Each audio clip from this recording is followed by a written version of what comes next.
Happy Black Friday morning to you all. As you're streaming in here, first and foremost, hope everyone had a happy Thanksgiving yesterday. I got my fill of turkey several times over, so I hope you all experienced the same. And if you are shopping today, use some decency, use some common courtesy. I'm coming to you. I don't know if you can hear the suave background elevator music that's going on, but I am coming to you from Panera here in Altoona because my brother needed some help on Black Friday morning. He does a charity. It's called Operation Evergreen, but he provides Christmas trees for 5 families, and it always incurs some ruckus elbowing and rushing at Home Depot. So I had to help him earlier this morning get all that stuff. And actually it was awesome because the guy at Home Depot set it aside for him this year. So that's nice, but very cool. So if you're out there, good luck.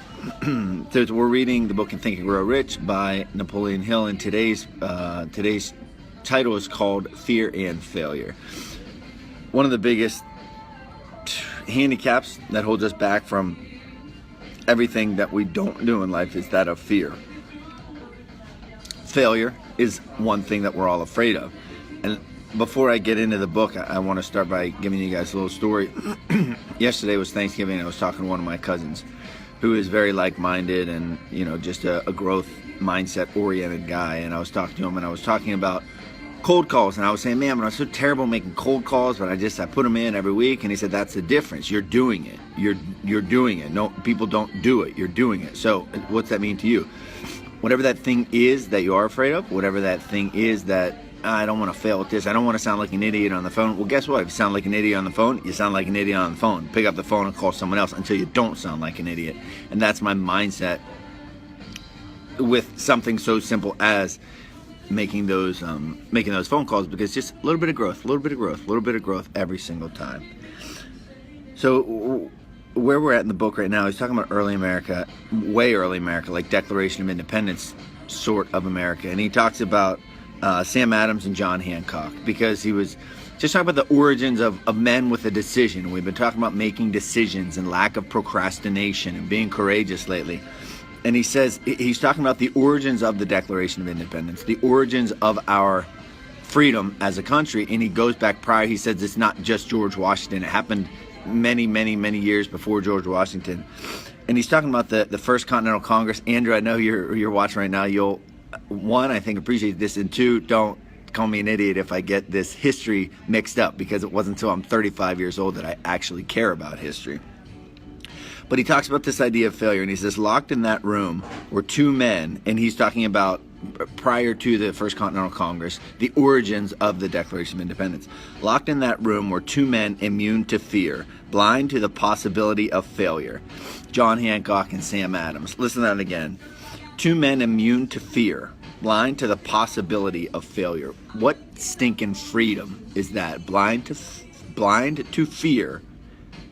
Immune to fear, blind to the possibility of failure. Immune to fear, blind to the possibility of failure.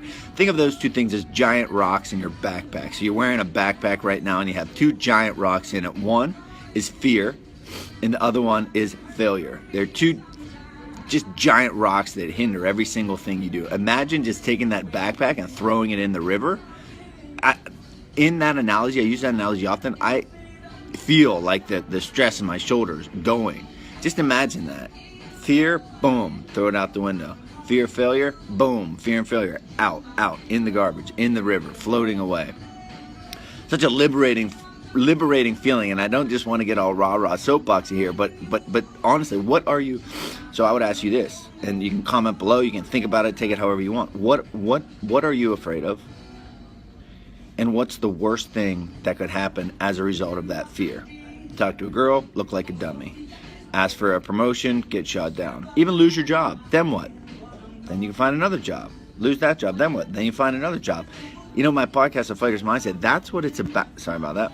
That's what it's about. It's about just not taking no for an answer, getting knocked down, getting right back up. And once you overcome fear, and once you overcome the fear of failure, it's 2 extremely liberating things that really and truly sets you free.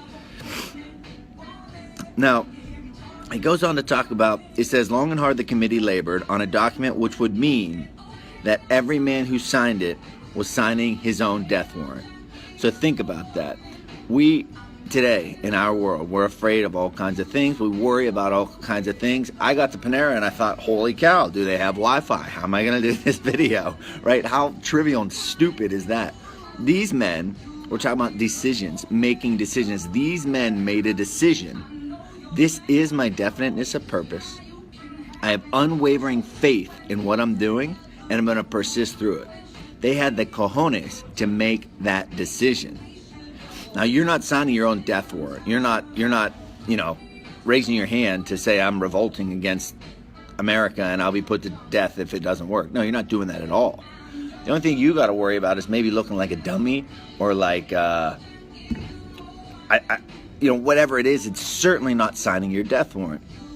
So take that next step in whatever that, every single day here. So I explained it like this, I believe a couple of videos ago. When I decided I wanted to fight, I didn't just call Anthony Johnson and say, hey man, I want to fight you. No, that's ludicrous. It's insanity.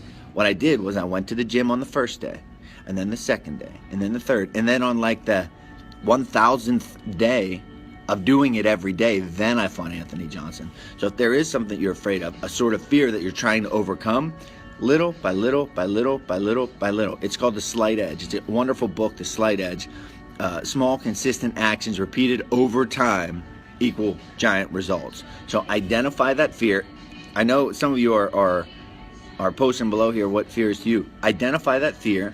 Say it every single day. Take one little step toward that fear.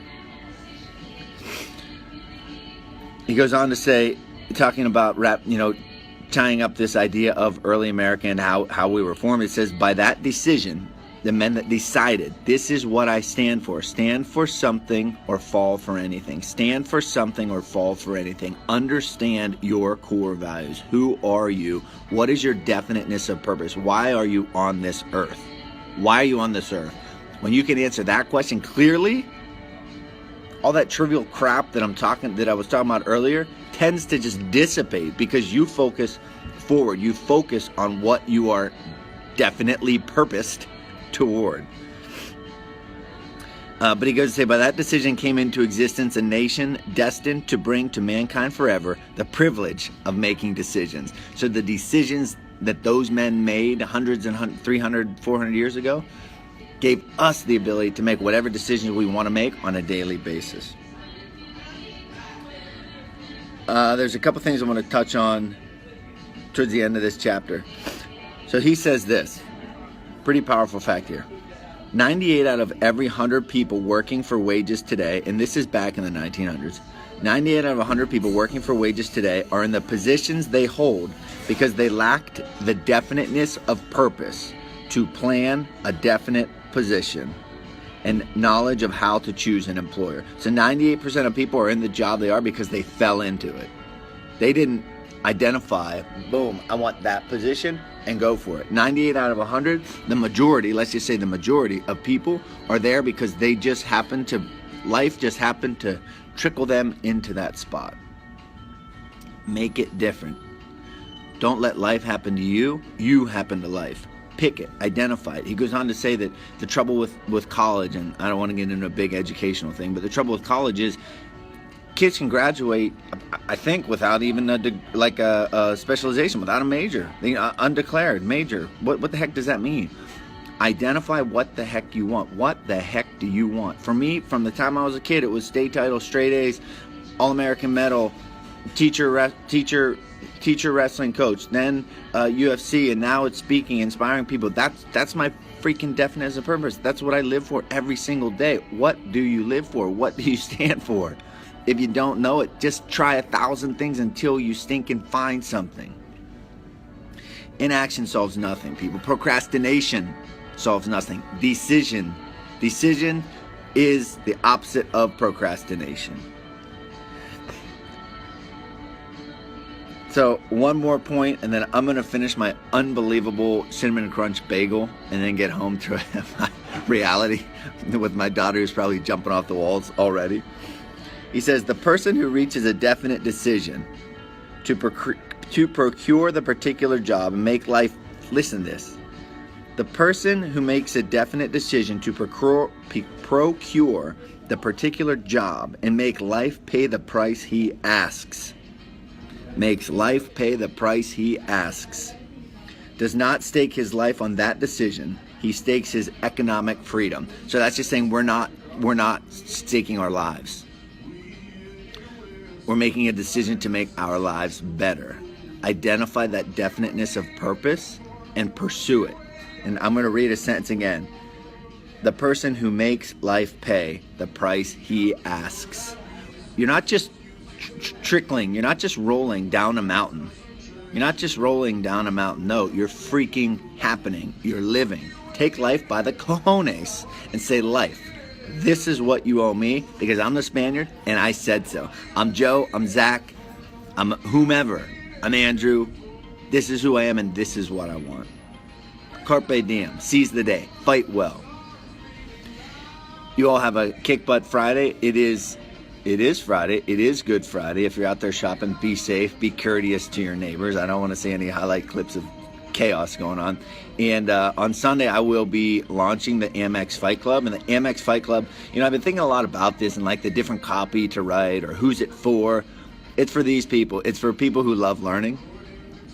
People who really and truly want to improve themselves personally and professionally. And it's for people who have goals. That's about as complex as it needs to be. If you're watching these videos, I think you get it. If you're not, if this is the first video you watch, go back and watch the previous 97 of them. AMX Fight Club, $9.99 a month. What you're going to get every week is an excellence blueprint, which is going to be a framework to better yourself. I'm going to pick 7 of my favorite concepts from the weekly readings. Each concept, I'm going to have thought-provoking questions, and 2, each one is going to have a challenge. So how are you upping yourself? How are you getting better personally and professionally? And then I'm going to put you all into a Facebook group, a private Facebook group that is going to build a community. He also talked about a mastermind in this chapter, but it is a sort of mastermind group. You're surrounding yourself with other like-minded individuals who basically want to take life by the cojones and say, this is what you owe me, life, period. And I'm going to work for it. So in the meantime, check out the link above, charlie-brenneman.com/AMXFC, AMX Fight Club. Have a happy Friday.